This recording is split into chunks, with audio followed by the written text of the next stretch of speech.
এপিসোডে তোমাদের দেখিয়েছি শিলিগুড়ি থেকে জার্নি শুরু করে আমরা কালিম্পং এর এক সুন্দর অফবিট গ্রাম সামথারে এসে পৌঁছেছিলাম।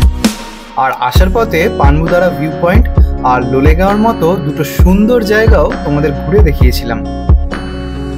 আর আজকের ভিডিওতে প্রথমে তোমাদের নিয়ে যাব কালিম্পং এর one of the most largest monastery মানে দুরপিন মনেস্ট্রিতে, আর খোঁজ দেব মনেস্ট্রির আদলে তৈরি হওয়া এমন এক চার্চের যেখানে খ্রিস্টান ধর্মের ট্র্যাডিশনাল ইউরোপিয়ান প্রেজেন্টেশনকে তিবেতিয়ান কালচারের মাধ্যমে ফুটিয়ে তোলা হয়েছে। তাহলে চলো ভিডিওটা শুরু করা যাক। তবে সবার আগে আমি দেবজ্যোতি, তোমাদের হোস্ট, সবাইকে জানাই welcome to my YouTube channel. Good morning from Samthar Kalimpong. তো তোমরা যারা আগের ব্লগগুলো দেখোনি তাদের বলি যে গতকাল আমরা শিলিগুড়ি থেকে জার্নি স্টার্ট করে সামথারে এসে পৌঁছেছিলাম। আসার সময় পানমুদারা ভিউ পয়েন্ট, লোলেগাঁও এগুলো আমরা দেখে এসেছিলাম। আর আজকেও আমরা যাব সামথার থেকে কিছু কিছু জায়গায় লোকাল সাইট সিইং করা যায়। যেমন এখানে একটা সুন্দর মনেস্ট্রি রয়েছে, দুরপিন মনেস্ট্রি নাম, একটা চার্চ রয়েছে, তারপর রেলি নদীর ধারে তোমরা যেতে পারো, বিদ্যাং ভ্যালি যেতে পারো। অনেকগুলো জায়গা কভার করার আজকে ইচ্ছা আছে। বাট সবচেয়ে আনফর্চুনেট যে ব্যাপারটা, আমার পেছনের অবস্থাটা দেখো, পুরো মেঘলা হয়ে আছে, কাঞ্চনজঙ্ঘার দর্শন আমরা পাচ্ছি না। যদি ব্যাক ক্যামেরা করে একবার দেখাই, দেখো কিচ্ছু বোঝা যাচ্ছে না। জাস্ট সুমন্তদা হেঁটে হেঁটে নিচের দিকে যাচ্ছে। আচ্ছা, কালকে আগের ব্লগে যেটা বলেছিলাম, এই হোমস্টেটার নাম হচ্ছে দ্য নেস্ট, আর এটাকে ফার্ম স্টেও বলে। ফার্ম স্টে কেন বলে সেটা আজকে তোমাদের দেখাচ্ছি। এই যে পুরো জায়গাটা দেখছো, এখানে ওরা একদম ফার্মিং করে। এখন তো যেহেতু সিজন নয় তাই বেশি এখানে দেখা দেখো, এখানে কিছু ফুলকপি আর ওলকপির গাছ লাগানো আছে। মানে এই হোমস্টেতে আমরা যা খাবার খাচ্ছি সমস্ত কিন্তু এখান থেকেই ওরা প্রডিউস করে, ফার্মিং করেই সেই খাবারগুলোকেই আমাদের সার্ভ করে। তো এই জন্য এই হোমস্টেটার নাম দ্য নেস্ট ফার্ম স্টে। এখন সময় ওই 8:30 মতো বাজে। কিছুক্ষণের মধ্যেই ব্রেকফাস্ট সার্ভ করবে। ব্রেকফাস্ট করে অ্যারাউন্ড 9:30-10টা নাগাদ আমরা সাইট সিইং করতে বেরোবো। আর হোমস্টের ঠিক পাশ দিয়ে এখান দিয়ে নিচের দিকে যাওয়া যায়। এগুলোকে দেখো, এইখান দিয়ে একটা গেট রয়েছে, এই গেট দিয়ে নিচের দিকে যাওয়া যায়। নিচের দিকে ওরা অনেক ফার্মিং করে পুরো প্রপার্টিটা জুড়ে। জায়গাটা খুব সুন্দর, নিরিবিলি। আর পুরো হোমস্টেতে আমরা যেহেতু 11 জন মিলে এসেছি, পুরো হোমস্টেটা জুড়েই আমরা রয়েছি। আর হোমস্টের উপরে কিন্তু 4টে রুম রয়েছে। হোমস্টেটার নিচে 2টো রুম রয়েছে, সেই 2টো রুমে ওরা নিজেদের জন্য ইউজ করে। বাট কি, গেস্ট বেশি এলে একটা রুম ওরা ছেড়ে দেয়। যেন আমাদের নিচেও একটা রুম রয়েছে, সেখানে আকাশ আর রাজ রয়েছে, আর বাকিরা আমরা উপরে 4টে রুমে রয়েছে। এই হচ্ছে আমার পেছনে হোমস্টে। হোমস্টের ভেতরটা তোমাদের একবার দেখিয়ে দিই। এখানে ছোট্ট একটা ডাইনিং এরিয়া রয়েছে, ওইদিকে রয়েছে কিচেন, এদিকে 2টো রুম রয়েছে। একটা রুম আমাদের অলরেডি দিয়ে দিয়েছে। এই রুমে রাজ আর আকাশ রয়েছে। এটাও ট্রিপল শেয়ারিং একটা রুম। আর উপরের দিকে ফার্স্ট ফ্লোরে রয়েছে 4টে রুম।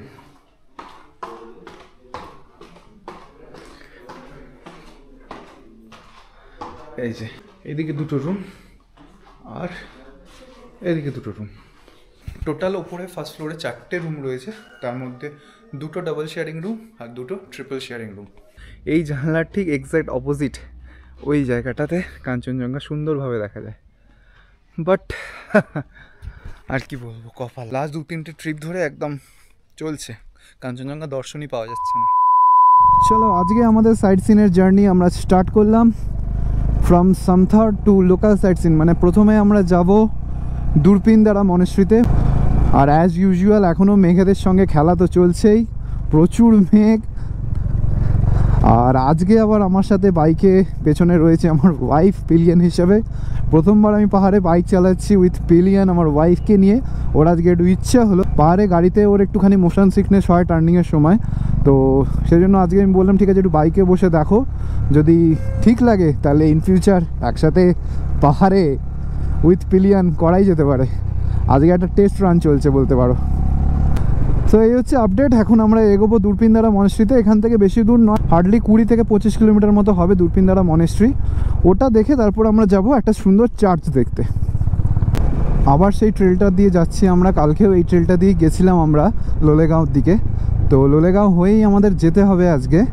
তো এই ট্রেলটা কিন্তু দারুণ। কালকেও সেভাবে আমরা কোনো বাইক বা গাড়ি পাইনি, আজকেও দেখো পুরো ফাঁকা, মেঘগুলো একদম সেই কালকের মতোই নিচে নেমে আছে। আর তার সাথে একটা ন্যারো রাস্তা, সুন্দর লাগছে বেশ চালাতে।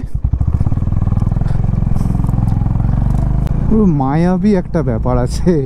ও দেখো এই রাস্তাটা দিয়ে সন্ধ্যের সময় যেতে হয়, পুরো গা ছমছম করে যাবে একদম।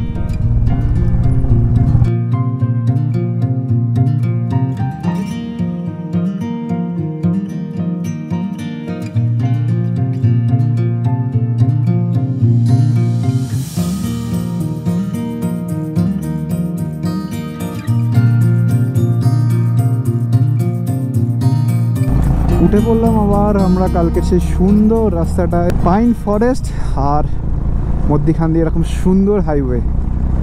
এই রাস্তাটাই কানেক্ট করছে লোলেগাঁওকে। দারুণ রাস্তা,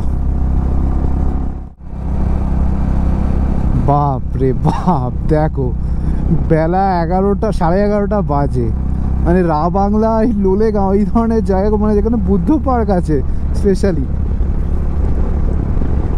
বাবা, অক্স লাইট জ্বালেও কিছু দেখা যাচ্ছে না।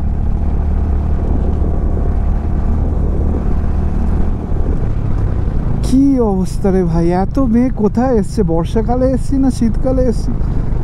এত মেঘ কোথা থেকে আসছে? উরি বাবা,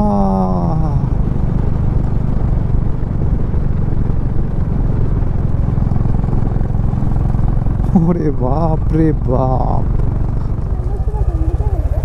হালকা পেছন দিকে বডি ওয়েটটা রাখবি, হেলার দরকার নেই।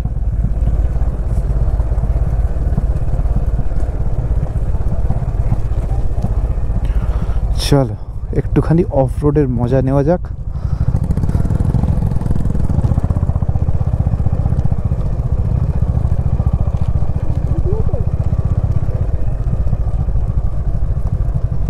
এটা হচ্ছে অরিজিনাল পাহাড়ের রাস্তা, একে বলে অফ রোড।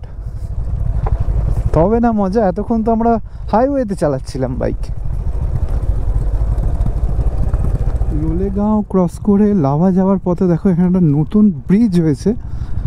ব্রিজটা কি আদৌ ওপেন করেছে? মধ্যিখানে এরকম গর্ত এবং বালির বস্তা ফেলা। এখান দিয়ে তো যাচ্ছে গাড়ি ঘোড়া। দূরপিন মনেশ্রী যাওয়ার রাস্তাটা কিন্তু বেশ, কিন্তু প্রচুর হেয়ারপিন বেন্ড রয়েছে, প্রচুর, আর সব ইনক্লাইন্ড, একদম খাড়া খাড়া বেন্ডে। দেখো ও ম্যাপটায় দেখো শুধু কত হেয়ারপিন ব্যান্ড।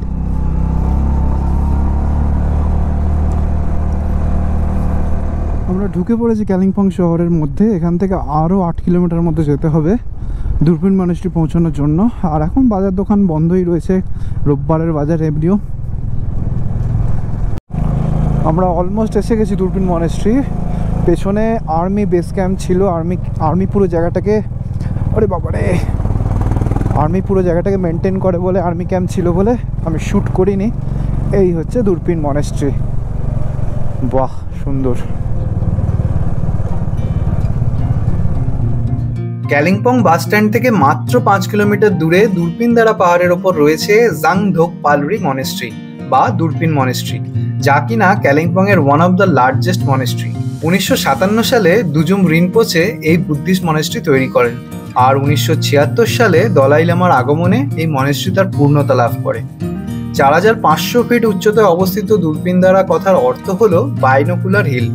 সত্যি, যদি কেউ মনেস্ট্রির করিডোরে দাঁড়িয়ে চোখে বাইনোকুলার লাগায় তাহলে একটা বিশাল প্যানোরামিক ভিউ তো পাবেই, তার সাথে তিস্তা নদী আর কাঞ্চনজঙ্ঘাও বেশ ভালোভাবে দেখতে পাবে।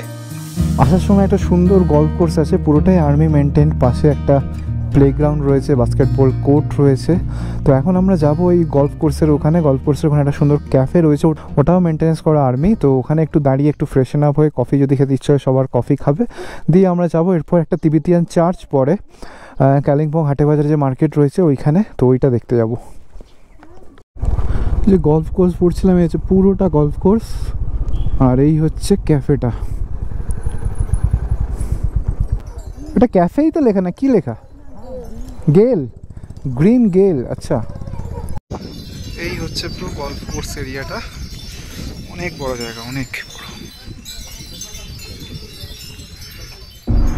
দূরপিনদারা মনেস্ট্রি দেখে কালিম্পং এর বাজারের মধ্যে দিয়ে রেলি রোড ধরে আমরা এগিয়ে গেছিলাম আমাদের পরের গন্তব্য, মানে একটা ইউনিক মনেস্ট্রি কাম চার্চ দেখতে, যার নাম হলো Mary Mother of God church. 1970 সালে সুইজারল্যান্ডের বাসিন্দা ফাদার ইম্যানুয়েল জেক্স কলেট কালিম্পংয়ে আসেন আর এই জায়গাটা কিনে নেন। আর 1972 সালে এই চার্চটি তৈরির কাজ শুরু করেন। চার্চ তৈরির কাজ শুরু করার আগে ফাদার নর্থ বেঙ্গলের নানান জায়গা যেমন দার্জিলিং, পেডং এই সমস্ত জায়গাগুলো ঘুরে দেখেন আর অবজার্ভ করেন এই অঞ্চলের তিব্বতী মানুষদের অনেক আনাগোনা। তখনই তিনি ডিসাইড করেন এই চার্চটি তিনি তিবেতিয়ান কালচারের আদলে বানাবেন। এই চার্চের দেওয়ালে লাগানো ছবিগুলো অবজার্ভ করলে তোমরা দেখতে পাবে এখানে জিসাসকে বুদ্ধিস্ট মঙ্কের প্রতিরূপে দেখানো হয়েছে। ইভেন মাদার মেরিকেও তিবেতিয়ান পোশাকে দেখানো হয়েছে।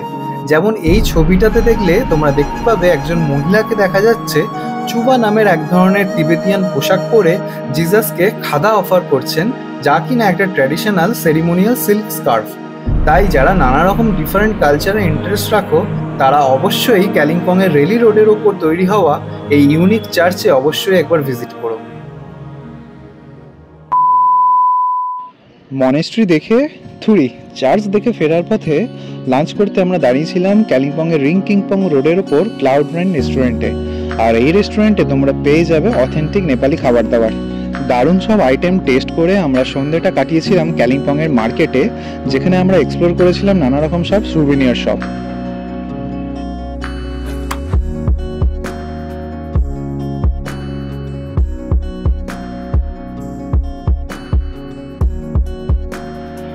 মার্কেট থেকে ফিরে আমরা বাকি সন্ধ্যেটা নানা রকম অ্যাক্টিভিটি, বনফায়ার আর গল্পগুজব করে কাটালাম, কারণ এটাই ছিল এই ট্রিপে আমাদের পাহাড়ের শেষ রাত। আর আগামীকাল আমাদের ফিরতে হতো প্রায় 750 কিলোমিটার জার্নি করে সান্তার থেকে ডিরেক্ট কলকাতায়। তাহলে চলো এই ভিডিওটাকে এখানেই শেষ করছি। ভিডিওটা যদি ভালো লাগে অবশ্যই একটা লাইক করো, কমেন্ট করে জানিও তোমাদের কেমন লাগছে। আর যারা চ্যানেলে নতুন দেখছো তারা অবশ্যই সাবস্ক্রাইব করো। ততক্ষণ সবাই ভালো থেকো, চলো টাটা।